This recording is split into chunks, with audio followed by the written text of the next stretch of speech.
The next thing we'll look at is the eyes. The eyes should appear as more round as opposed to almond shaped. When an animal starts getting weak, the eyes start shutting and they look more almond shaped. They should always look round when the animal is awake. And check to see if there's any discharge or stickiness. Sometimes you can use a little Q-tip with a little Neosporin on it to take out a particle. Most of the time it'll go away on its own. Notice the loose skin here appearing as silver color. That's old skin. Approximately every 7 weeks they shed all of their skin. Sometimes they have a little hard time in the nose area, but it will fall off. Never pull off skin if it's not ready. You can damage their skin permanently. Usually they can take care of it themselves. The nostril should be clear. Sometimes you see a white little dotted discharge coming out of the nose.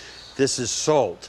If you handle the iguana a lot and he's putting his tongue on your arm a lot, or if you forget to rinse your canned peas, which use salt as a preservative, they'll take that salt through the body and then they'll utilize their salt discharge glands in the nasal passages and they will literally sneeze it out.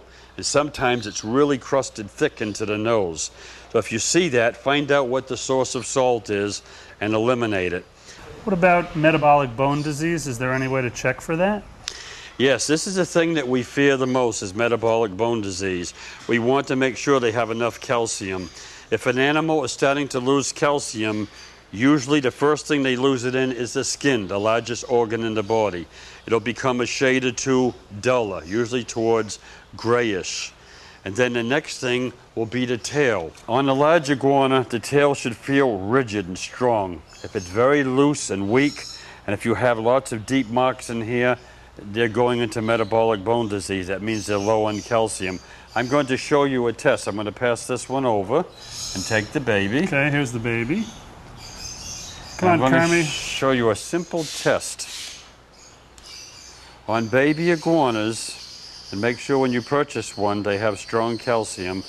If you hold them horizontal, you can do that by gently holding them with your thumb, and then you lift the tail up like that. Let them relax, let it go gentle. If the tail sticks straight up, they have very high calcium. If it falls down to horizontal, they've got calcium enough to function. But if you do that and the tail drops way down and is very limp and soft, they're into metabolic bone disease. So make sure that tail is nice and strong when you purchase an iguana. That's the test for calcium, and that'll tell us whether or not they're entering into metabolic bone disease. How about bugs and mites, anything like that? Mites can be a problem. Some people say, well, I don't have mites in my house. No, but we can bring them in on our trouser leg. If we move up against bark or hedges or a bush or damp leaves or even flowers, mosses, we can pick up mites. Usually they're red in color on the kind that like lizards. The way you find them, open the back leg and look right in the crotch of the leg. You see little orange or red mites. They look like tiny little wood ticks or spiders. If you see that, then you have to address it immediately.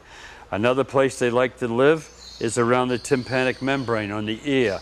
It's very tender. You see them arranged in a circle right around the ear. And they have to be treated immediately. They have things in the pet store. They have a pet strip. If used properly, it's effective. And they also have a liquid that can get rid of it.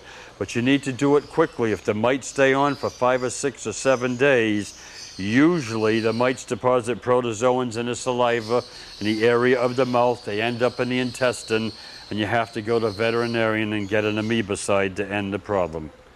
I noticed that Kermie had sharp toenails. How do you deal with that? You need to trim the toenails approximately every 6 weeks. You take just a very, very tip off. And if I can pass this back, I'm going to show you the proper tool to use. Many people use these that they use on toenails or fingernails on humans. They tend to compress and crush and split the nail.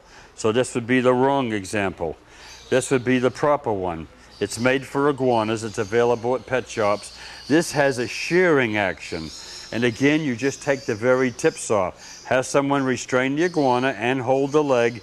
You just take the toe and you take the very tips off. Make sure it has that shearing action, not the crushing action. How about, do we wash the iguana, or do we just worry about keeping his home clean?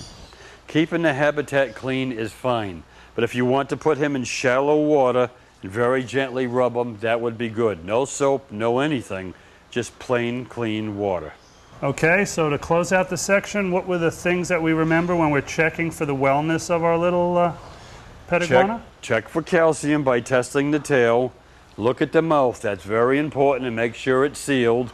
Make sure the iguana's not getting thin. If he is, you're going to see little fold marks going down the side. His belly should be full after he eats, and the next morning he'll be a little thin, but not real thin. And check the pads of the feet. Check the eyeballs, make sure they're round, and you can turn them over and make sure there's no burn marks, no gray or brown on the underside of the iguana. Because remember, they like to jump up, hang upside down under the light, and they can burn themselves.